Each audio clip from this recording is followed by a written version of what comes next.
Welcome to Tesla Info, and today we've got a really quick video on cleaning white Tesla seats, and we've got three products which we'll compare. First thing to remember is they're not leather, they're plastic, so you don't need the leather cleaners. Okay, so the first one we're going to look at is an all-purpose cleaner. So this is the type of stuff that most people have in their kitchen. We've got a damp microfibre cloth, a little bit of all-purpose cleaner on there to mix it in. We're just lightly rubbing, and the dirt is sort of lifting, but it's taking a bit of rubbing. The next product we're looking at is a Gtechniq product, which we actually really like, and we'll put a link into the details below. And this was recommended to us by a detailer, and actually it lifts the dirt much better. We're not affiliated with Gtechniq, just so you know.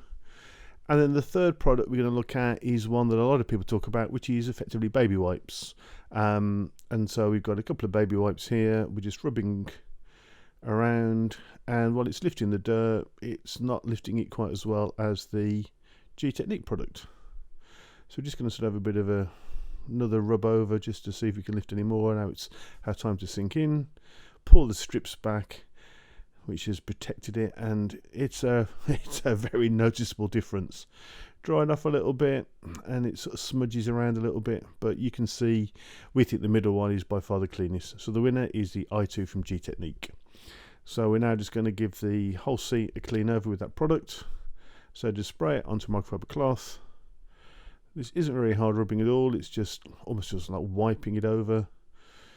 Rotate the cloth a few times to get a cleaner area of the cloth basically, and we think it comes up a treat. So that's our top tip. All of them will do the job, but using a specialist cleaner will do it a lot easier and without a lot of abrasion really of the seat. That's our recommendation, but enjoy, and if you like our content, please subscribe and follow the channel. Thanks very much.